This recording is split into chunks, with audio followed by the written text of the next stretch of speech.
What was a moment where you thought a person you knew might be an actual psychopath? This one won't be crazy or frightening, but I remember the point at which I recognized sociopathy in my ex. We sat down on his bed at night and I asked him to tell me things about himself, because even though we were dating, I knew nothing about him. He could not give an answer beyond a surface level on any emotional topic. I looked in his eyes and saw nothingness. I realized why I could never emotionally read him or get any sort of feel. He did tell me after we broke up that he can't feel emotions and how much it sucks. I didn't understand this until much later. Before we dated, I remember him telling me how manipulative he is, with a smile. He lied constantly about everything and had 15 other relationships before me, all ending within a month. Yes, an obvious red flag that I ignored. He would jump from religion to atheism every other month. He would repeat cycles over and over. He was known by everyone and liked by many. Very charming. Had a flirty personality. Loved risk-taking for no reason. Always got into trouble. This happened to my mom and I at a laundromat a few years back. My mom and I were sitting down, watching TV at the local laundromat while we were waiting for our clothes to finish in the washer. Eventually, a woman approached us and began talking about everyday things such as her job and whatnot. She seemed like a pretty normal person at first, but then things got very weird very quickly. I decided to go to the bathroom mid-conversation, leaving my mom with the lady to talk some more. After I finished in the bathroom, I came back to see my mom, who was now alone and pale as a ghost. I asked her, "Hey, what happened? Where did that lady go?" After a long and awkward pause, she told me that soon after I left, the lady told my mom that she makes routine trips to low-income neighborhoods, steals people's lingering pets, and takes them back to her house to brutally harm them. I felt sick to my stomach. My mother said that for a woman who seemed so charming and lovely at first, she showed zero remorse or shame in what she did. He was the stereotypical goth rebel kid in high school. Black trench coat, bad home life. He had "kill" tattooed on the inside of his lip and liked to show it off for shock value. He loved breaking rules and saying generally creepy things to get a rise out of people. I didn't know him very well at all, since he was a couple of years older than me, but from the few interactions I had with him, I always just assumed he was a troubled kid who liked to act out. Several years later, news came out that he had taken his wife's life. From what I heard, his story was that it was self-defense and she was coming after him, but who really knows? I heard some rumors that she was found in a position that suggested she was trying to get away from him when it happened. Regardless, it was a horrific and tragic situation all around. Their baby boy was in the house when it happened as well. I think about him a lot. I had a parent-teacher conference with the mom and dad of one of my students. This was maybe 15 years ago, but it stuck with me. The daughter had some minor issues with math, 3rd grade, and the father insisted that he was a physics professor at a nearby Ivy League university. When I told him his daughter was struggling with the US standard algorithm, he got upset and told me he didn't understand what the word algorithm means. And he's a physics professor. When I began to explain, his face got completely flat and devoid of any expression. His wife immediately noticed the look on his face. He was staring right at me, not blinking or saying anything. Her face blanched, and she started pulling on his arm, trying to get his attention, off of me, I assume. When I described it later, I called it a serial killer face. He eventually let her pull him out of the room and end the conference. I immediately told my principal and said I refused to do another conference alone with these people. I definitely felt as though if I were alone with this man, he would have come after me physically. His wife's response was very telling. I only dealt with her from then on. I went to university with a guy I am positive is a psychopath. Quite pleasant to be around, but he has no regard whatsoever for you. Quite charming, actually, and the best ladies' man I've ever seen. But once he sleeps with them, he's done. Like, literally, they don't exist to him. I've seen him break up 2-year-long relationships of other people then dump the girl the morning after. I suspected he was a psychopath, but we took a psych class together and he confirmed it to me. He straight up told me he'd been diagnosed as a teen. I wouldn't call him a bad guy, but he didn't see me or anyone else as human, just things he enjoyed interacting with. I played D&D and board games with him for years. Still have him on my Facebook but haven't seen him in like a decade. In my university days, I lived with a guy whose girlfriend used to come over to our apartment and hang out fairly often. She was always friendly and a superb baker who frequently brought cakes over to our place, so she was always welcome and we became a fairly close group of friends. Towards the end of our final semester, the guy came home one day and told us he needed to talk about something and promptly told us that she had confessed to him that she had taken her roommate's cat's life in a fit of anger for failing a class, and then hurriedly buried the body in a nearby field. We told him to report her and dump her immediately, which he refused to do, believing that she just needed someone to support her. Still to this day, I can't believe someone as pleasant as she was could have done something so horrific. One of my best friends is a fully diagnosed/confirmed nonviolent psychopath. I've been close friends with him since high school, about 8 years ago. He's also Russian, if that makes any difference. He's a good-looking dude, like model type. I remember when he transferred to my school during sophomore year, I thought he was the coolest dude ever. So did everyone else. Not just the students, the teachers loved him. He was the smoothest dude I've ever met. He's also the most fascinating person I've ever hung out with. I have never seen someone care less about others' opinions or his own well-being. I've seen him get wasted and talk to cops underage, I've seen him do multiple gainers off 60-foot cliffs, and I've seen him drive motorcycles over 150 miles per hour. He works in sales and does extremely well. He never tells me how much, but I know it's well over 6 figures a year.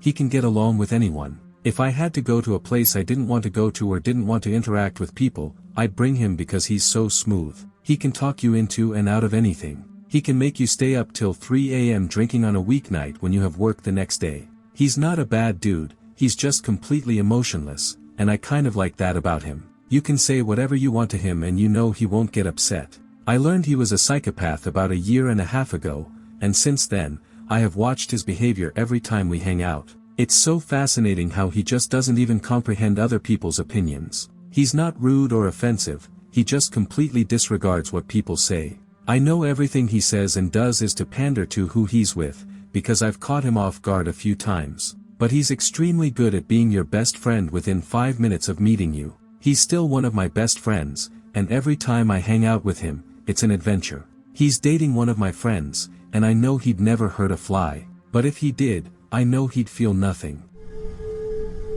This was in middle school for me. I was on the dance team, and it was after school. So I was walking over to a group of my friends to stretch for practice. I didn't realize that I'd left out my shoes, flip-flops or sandals, whatever you want to call them. So as we were stretching, a girl who was a grade above me and my classmates came up behind me and began lightly smacking my back, sides, and head with one of the shoes. At first, I ignored it because this specific girl was not at her full mental capacity, to put it lightly. I'm not sure how to word it properly and I apologize for using the wrong terminology. Anyway, she started hitting me harder with the shoe, so red marks were appearing on me. I had already asked her to stop and my voice was getting louder to get her to stop, all the while my friends were trying to get her to stop while another girl, an upperclassman from the high school's dance team, ran to get the coach/teacher. Finally, the teacher appeared out of thin air and got the girl to stop smacking me. The girl called me a loser and ran off. The teachers that were present while all this was happening moved my dance team shirt and saw the large red marks all over my back, neck, and parts of my face. Things finally got back to normal and my friends and I continued stretching. After 15 minutes of stretching, the girls circled around us and literally attacked me from behind by grabbing my shirt, throwing me down to the gym floor, and hitting my back open-handed, leaving even more marks. She eventually got kicked from the team for attacking a minor. She was 16 or somewhere close to that age. Months later during the school day at lunch, I was with my group of friends when we were approached by some other kids telling me that the girl, I'll call her JJ, was trying to find me and stab me with a broken pencil that had the lead protruding from it. 2 friends went to get the principal while myself and the rest of my group went to the teachers that were supervising us. I told the teachers what was happening and they didn't believe me until JJ came up with the pencil in hand. She even told the teachers she wanted to stab me. The teachers sent me and my friends inside to talk to the principal. Thankfully, the principal knew what JJ had done prior and called her mom and my mom. Well, her mom got to school first and began yelling and berating me, calling me a liar, a tramp, and other expletives that a child should never hear. The principal threw her out of the office and waited until my mom got to school and explained what happened. Am I wrong to still be terrified by those memories? I had a coworker at a licensed Starbucks store. We worked in a grocery store, so we were grocery store employees that made Starbucks drinks. Within a couple of days of working with her, she had told me about how she stalked, harassed, and threatened her best friend of over a decade because she wasn't being a good barista. I guess she was kind of lazy. She took pictures of this woman's car, put them online, encouraged people to bully her, and made this woman afraid for her life. She went to HR to report my coworker, but since it was all outside of work, they couldn't do anything. My coworker patted herself on the back for being so smart, since she couldn't get into trouble at work over it. She then openly bragged about how whenever a customer asked for decaf espresso and didn't have perfect manners when they spoke to her, she would give them regular espresso. Several of her coworkers, including myself, were shocked. We asked her if she realized that giving caffeine to someone who has certain health problems could potentially make them really sick or even die. She just smiled and said she knew. I'm a former high school teacher, and it was a student I had. He was attending class and passing during the first semester and never explicitly threatened me, so there was nothing I could do. But the second semester, he rarely came to class and had a very low F. Once he was past the school policy for allowable absences, he was eligible to be administratively dropped, so I did that. When he was notified, he came to my classroom after school, screamed at me, and this time did explicitly threaten me. After I miraculously got him to leave the classroom, I went, shaking and crying, to my department head. We went straight to the principal's office. They banned him from the entire building my classroom was in, and he was not allowed to have any contact with me. I also kept my doors locked outside the hours of the first and last bells and during lunch because I knew if given the chance, he would ignore the rules and come back. Why he didn't get expelled, I will never understand. Every once in a while, I would pass him in another area of the campus and he would get this truly evil grin on his face and say, "Hello, miss," my name, which I always ignored and kept walking. He terrified me, and he knew it. Fast forward a few years to when I was living in a different city. I was at my parents' house when I saw on the news that a mass shooting had happened at the grocery store down the street from the high school I had been teaching at. Without skipping a beat, I said, probably, his name. A different person was eventually arrested and convicted, so this kid, adult now, could still be out there and doing who knows what to whom. I never believed in evil until I had that student, but now I know without a doubt that true evil really exists in this world. It was high school, the AP crowd. I was the class loner, like all the rest of us. My classmates were nice to me, but I didn't have many friends and I probably smelled. That worked for me, no complaints. I was in my own little world. This kid, Brandon, was the big man on campus. He was a genius, and a social superstar. He was banging the hottest girl in senior year, and she loved him. Everyone wanted to hang around him. He gave out homework advice like candy. He put up with me, he was never mean, but we weren't friends. We just went to the same classes. It was the last day of school. We were doing yearbook signings. I never got one, but I was signing as people shoved them into my hands. Brandon's book ends up on my desk. I write some bullshit on the back pages. Brandon turns to me and asks politely for his book back. Sure, I hand it over.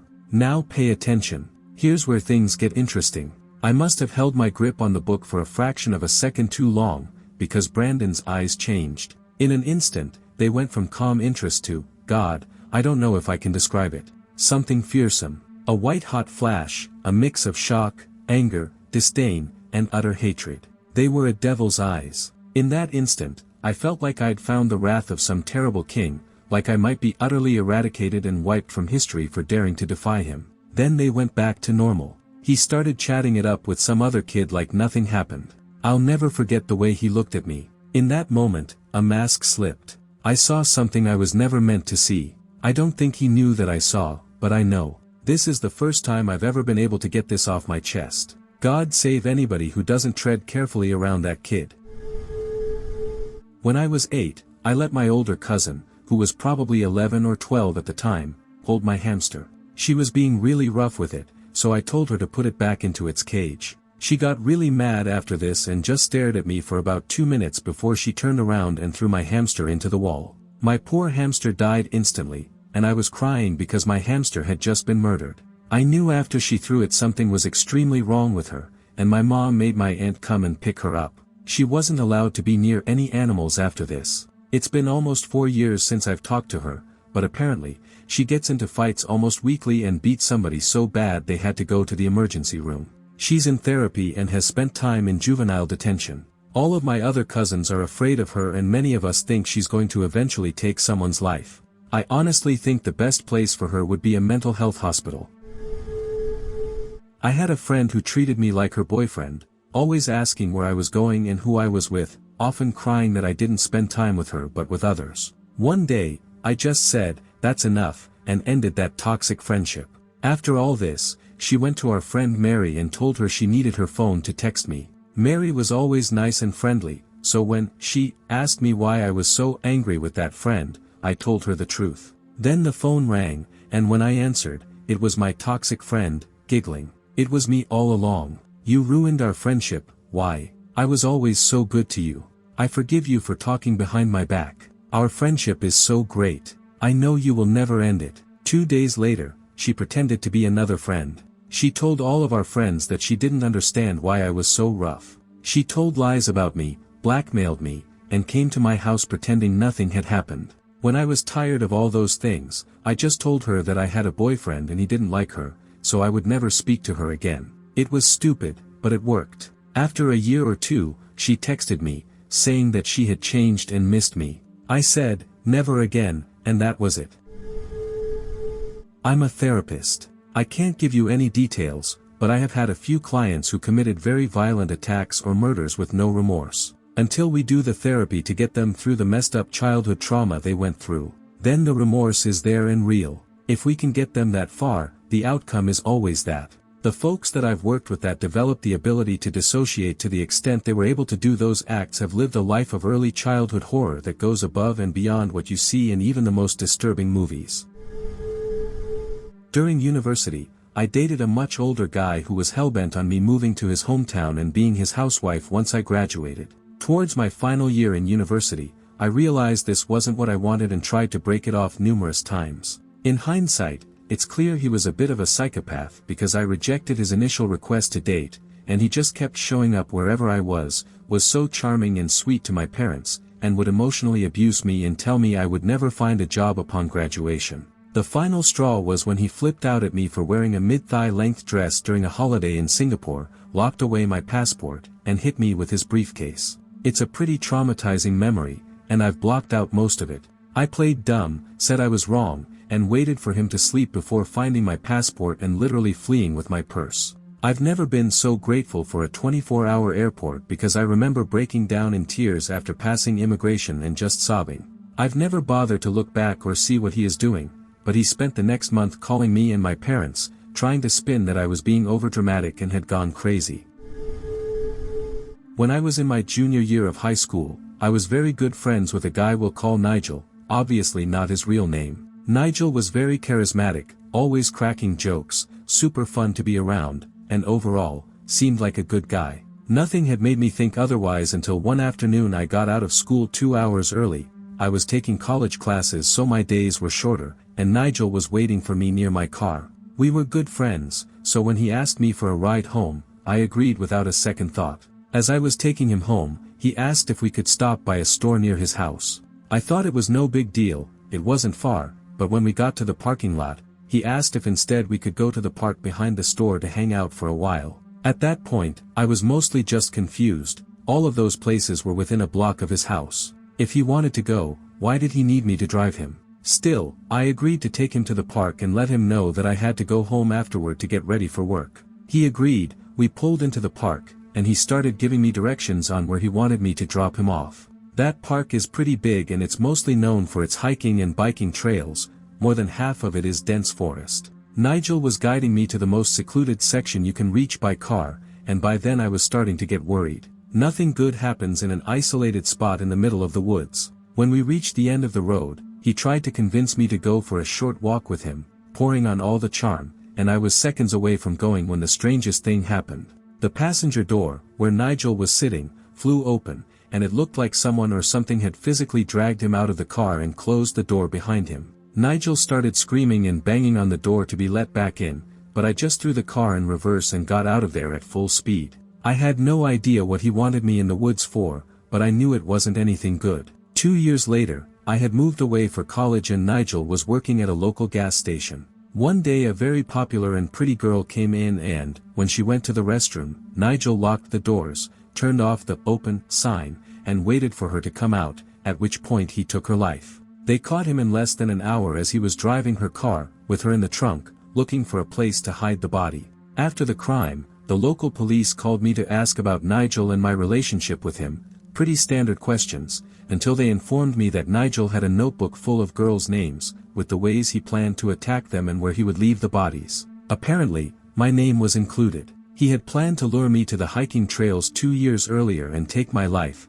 leaving me in a very densely wooded area. So yeah, I basically had no idea until he took another girl's life, and I never would have imagined that my friend was capable of planning and trying to carry out something so horrible.